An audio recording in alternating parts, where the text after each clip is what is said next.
Hi guys, நான் விலு. First இன்னைக்கு mic எடுத்தாச்சு. என்ன இந்த வீடியோ அப்படின்னா, லிட்ரலி நான் ரீசெண்டா ஒரு ஐட்டத்தை பார்த்தேன். என்னோட பழைய நோட்ஸ் புக்ஸ் இருக்கிற இடத்துல அங்க நான் பார்த்த ஒரு ஐட்டம் தான் இந்த டைரி. 2023 இதுல உங்களுக்கு தெரியும்னு நினைக்கிறேன்.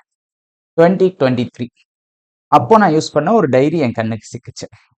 இந்த டைரியை நான் அப்படியே புரட்டி புரட்டி பார்த்துட்டு இருக்கேன். எனக்கு பழசெல்லாம் ஞாபகம் வந்துச்சு. அப்போ நான் பார்த்த ரெண்டு விஷயம். ஒரு 2 சென்டென்ஸ் இந்த டைரியோட ஃபர்ஸ்ட் பேஜ்ல நான் எழுதி வச்சிருந்தேன். ஒரு 2 சென்டென்ஸ் 3 வருஷத்துல கிளியர் பண்ண வேண்டிய என்ன 2 வருஷத்துல கிளியர் பண்ண வச்சுச்சுன்னு நான் பிலீவ் பண்றேன். அது போக இதுக்குள்ளதான் நான் கம்ப்ளீட்டா இந்த டைரி கம்ப்ளீட்டா என்ன இருக்கும்னா, ஒரு பார்ட் ஆஃப் த டைரி ஒரு 15 to 20 பேஜ் இன்டர்வியூ ப்ரிப்பரேஷன் இருக்கும். அது போக இந்த டைரியில ஃபுல்லா மேக்ஸிமம் பேஜஸ் யூஸ் பண்ணியிருப்பேன். ஷெட்யூல் போட்டிருப்பேன். ஒரு வாரத்துக்கு ஒருக்கா ஷெட்யூல் போட்டிருப்பேன். ஸோ இந்த டைரி எப்படி எனக்கு ஹெல்ப் பண்ணுச்சு, what is inside this diary, அதை உங்களுக்கு காட்டலாம். இது எப்படி எனக்கு ஹெல்ப் பண்ணுச்சு, அந்த 2 சென்டென்ஸ் என்ன நான் ஃபர்ஸ்ட் பேஜ்ல எழுதி வச்சிருக்க 2 சென்டென்ஸ் இந்த இடத்துல எழுதியிருப்பேன். அரைகுறையா தெரியும், நான் சொல்றேன். அந்த 2 சென்டென்ஸ் என்ன, அதை தான் நான் உங்ககிட்ட ஷேர் பண்ணலாம். இதை நீங்களும் உங்களுக்குன்னு ஒரு ஷெட்யூல் போடுற டைரி இருந்தாலோ, இல்லை ஏதாவது ஒரு நோட்ல ஷெட்யூல் போட்டு வைக்கிறீங்கனாலோ அதுல வச்சிருந்தீங்கன்னா உங்களுக்கும் நல்லா ஹெல்ப் பண்ணும் ஐ பிலீவ். ஓகே ஃபர்ஸ்ட் இந்த டைரியில நான் எழுதியிருந்த 2 சென்டென்ஸ் போறதுக்கு முன்னாடி, ஏன் அந்த 2 சென்டென்ஸ் எழுதியிருந்தேன்னா, அந்த டயத்துல நான் வந்து பேக் இன் 2023 அந்த டயத்துல நான் கொஞ்சம் செஸ் அதிகமாக விளையாடுவேன். ஸோ அப்போ எனக்கு வந்து இந்த செஸ் விளையாடுறவங்கள மேக்சிமம் பார்த்தீங்கன்னா ஒரு சில கோட்ஸ் இருக்கும். அதை அவங்க வாசிச்சா கொஞ்சம் மோட்டிவேஷன் எக்ஸ்ட்ராவா கிடைக்கும். அந்த மாதிரி நான் பார்த்த 2 கோட்லாம் இதுல எழுதி வச்சிருந்தேன். அதுல செகண்ட் கோட்டை ஃபர்ஸ்ட் சொல்றேன். கீழே இருக்கும் தெரிகிறதா? தெரிகிறது. ப்ராக்டிஸ் லைக் நெவர் வான், பெர்ஃபார்ம் லைக் நெவர் லாஸ்ட். எவ்வளோ பெரிய பிளேயரா வேணாலும் நீங்க எடுத்துக்கோங்க, ஆனா பிராக்டிஸ் பண்றப்ப இதுக்கு முன்னாடி ஜெயிச்சதே இல்லை அப்படின்ற அளவுக்கு வெறித்தனமா பிராக்டிஸ் பண்ணணும். பெர்ஃபார்ம் பண்றப்ப இதுக்கு முன்னாடி இவன் தோத்ததே இல்லை அப்படின்ற அளவுக்கு வெறித்தனமா பெர்ஃபார்ம் பண்ணும். இது ரெண்டையுமே பண்ணோம்னா என்னோட எக்ஸாம் ப்ரெஷரை நான் எப்படி கண்ட்ரோல் பண்ணுவேன்னா அப்பதான் பண்ணுவேன். நான்லாம் ஃபெயிலே ஆக மாட்டேன்டா. லிட்ரலி நான் ஃபர்ஸ்ட் டைம் ப்ரிலிம்ஸ் கிளியர் ஆனதுக்கு அப்புறம் ஒருக்கா கூட ப்ரிலிம்ஸ் ஃபெயில் ஆனது இல்லை. எனக்கு அவ்வளோ கான்ஃபிடன்ஸ் இருக்கும். ஆனா பிராக்டிஸ் பண்றப்ப அந்த கான்ஃபிடன்ஸை நான் காட்டவே மாட்டேன். இதுவரைக்கும் நம்ம ஜெயிச்சதே இல்லைன்ற மாதிரி, இதுவரைக்கும் நான் ப்ரிலிம்ஸே பாஸ் ஆனதே இல்லைன்ற மாதிரி உட்காந்து பிராக்டிஸ் பண்ணுவேன்.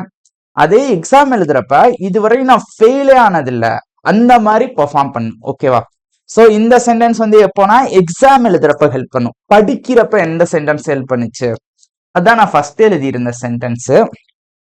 ஆக்சுவலா செகண்ட் சென்டென்ஸ் எக்ஸாம் ப்ரெஷரை கம்மி பண்ணும். பிராக்டிஸ் பண்றப்ப எவ்வளவு வெறித்தனமா பிராக்டிஸ் பண்ணும், எக்ஸாம் எழுதுறப்ப எவ்வளவு வெறித்தனமா எக்ஸாம் எழுதணும், அதை செகண்ட் சென்டென்ஸ் சொல்லுச்சா.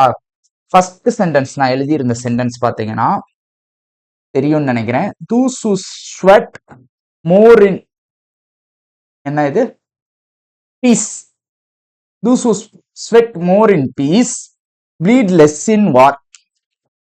இப்போ நீங்க ஒரு போருக்கு போறீங்கன்றதை விட ஒரு பாக்ஸர், ஓகே, ஒரு பாக்ஸர் அவர் ஒரு மேட்ச் ஆட போறாரு. ஓகேவா? அந்த மேட்ச்ல கண்ணா பின்னாடி அடிப்பாங்க, மூஞ்சி உடைப்பாங்க, அதெல்லாம் தெரிஞ்சுதான் விளையாட போவார். போறப்ப அவர் பிராக்டிஸ் பண்ற டயத்துல யாருக்கும் தெரியாம அவர் நிறைய பஞ்சிங் பிராக்டிஸ் எல்லாமே பண்ணுவாரு. அப்ப அவர் அதிகமா ஸ்வெட் பண்ணுவாரு. ஓகே, ஸ்வெட்னா வேர்க்கிறது. நம்ம எவ்வளவுக்கு எவ்வளவு பீஸ்ல அதிகமா ஸ்வெட் பண்றோமோ, பீஸ்லன்றதுல பிராக்டிஸ் பண்றப்பன்னு வச்சுக்கோ, நம்ம படிக்கிறப்ப, ஓகே, படிக்கிறப்ப இது நல்லா பொருந்துறது அந்த ஸ்போர்ட்ஸுக்கும் வாருக்கும் நல்லா பொருந்தும். ஒருத்தன் உண்மையாவே ஒரு வாருக்கு போறவன் பீஸ் மீன்ஸ் வார் நடக்காத டயத்துலையும், போர் நடக்காத டயத்துலையும், மேட்ச் இல்லாத டயத்துலையும் யார் அதிகமா பிராக்டிஸ் பண்றாங்களோ அவங்க மேட்ச்ல போய் கம்மியா அடி வாங்குவான், வார்ல போய் கம்மியா அடி வாங்குவான். அந்த லைன் எனக்கு பாக்குறப்பெல்லாம் என்ன தோணும்னா, லிட்டரலி இந்த நோட்ல நான் வந்து இந்த டைரியில நான் உள்ள காட்டுறேன் என்ன பண்ணியிருக்கேன்னு. ஷெட்யூல் போட்டிருப்பேன்.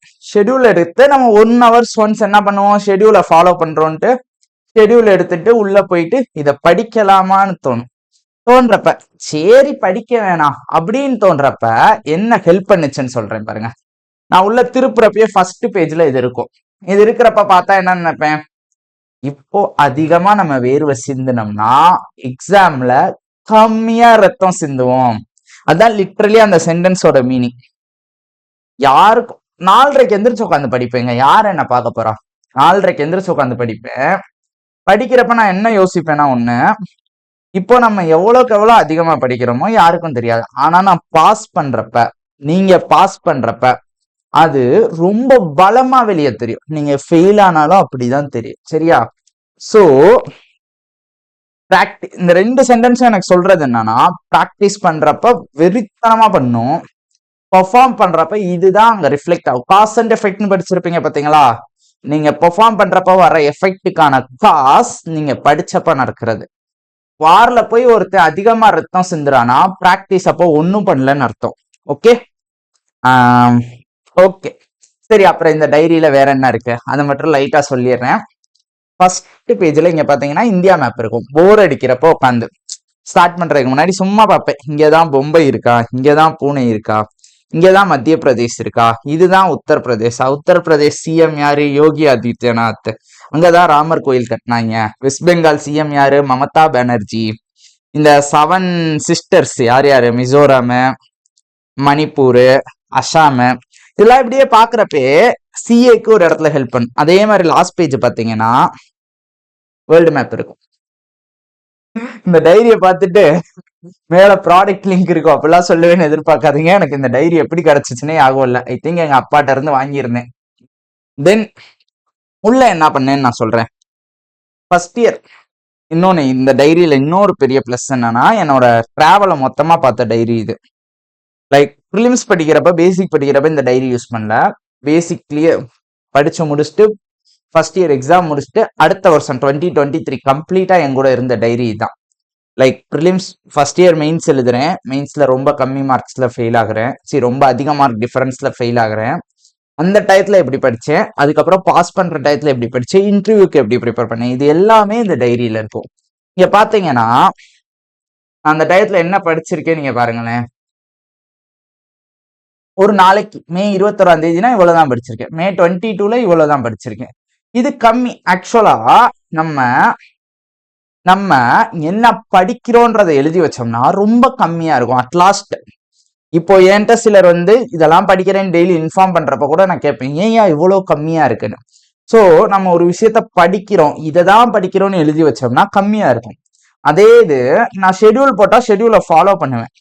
அதுல சம்பவம் நான் குட்ன்னு நானே ஃபீல் பண்ணுவேன். ஷெட்யூல் போட்டு அந்த ஷெட்யூலை ஃபாலோ பண்றப்ப எவ்வளவு படிச்சிருக்கோம்னு பாருங்களேன்.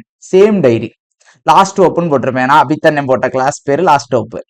இங்க போட்டு சிஏ ரிவிஷன் இங்கிலீஷ் கிளாஸ்ன்னு போட்டு கம்ப்ளீட்டா போட்டிருப்பேன். அதை ஃபாலோ பண்ணியிருப்பேன். மேக்ஸிமம் இதுல ஒரு 10 ஹவர்ஸ் போட்டிருக்கேன்னா 7 ஹவர்ஸ் ஃபாலோ பண்ணியிருப்பேன். ஃபர்ஸ்ட் காமிச்சதுக்கும் இதுக்கும் டிஃபரன்ஸ் தெரியுதா?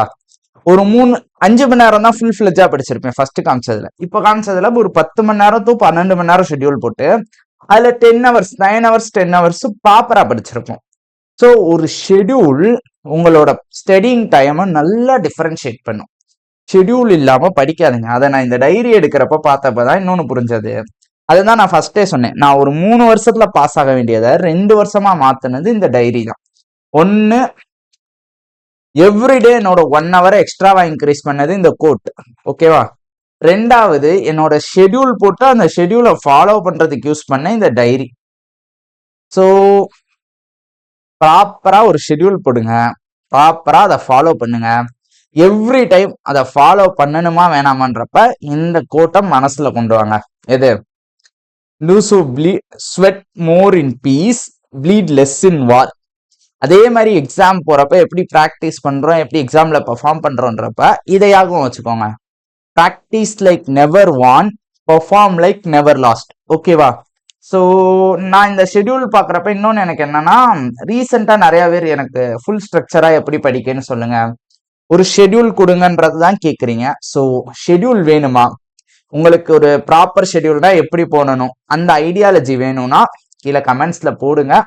நெக்ஸ்ட் சண்டே நான் உங்களுக்கு ப்ராப்பரா ஒரு ஷெட்யூல் எப்படி போடுறது, எந்தெந்த சப்ஜெக்ட்ல என்னென்ன படிக்கணும், எவ்வளோ நேரம் படிக்கணும், அதுக்கு எந்த டயத்துல டைம் ஒதுக்கணும், அதெல்லாம் நான் போட்டு விடுறேன். ஓகேவா? உங்களுக்கு தேவைப்பட்டா சொல்லுங்க. அவ்வளவுதான். டாடா பாய் பாய். வேற எதுவும் டவுட்ஸ், queries இருந்தா கமெண்ட் செக்ஷன்ல போடுங்கள்.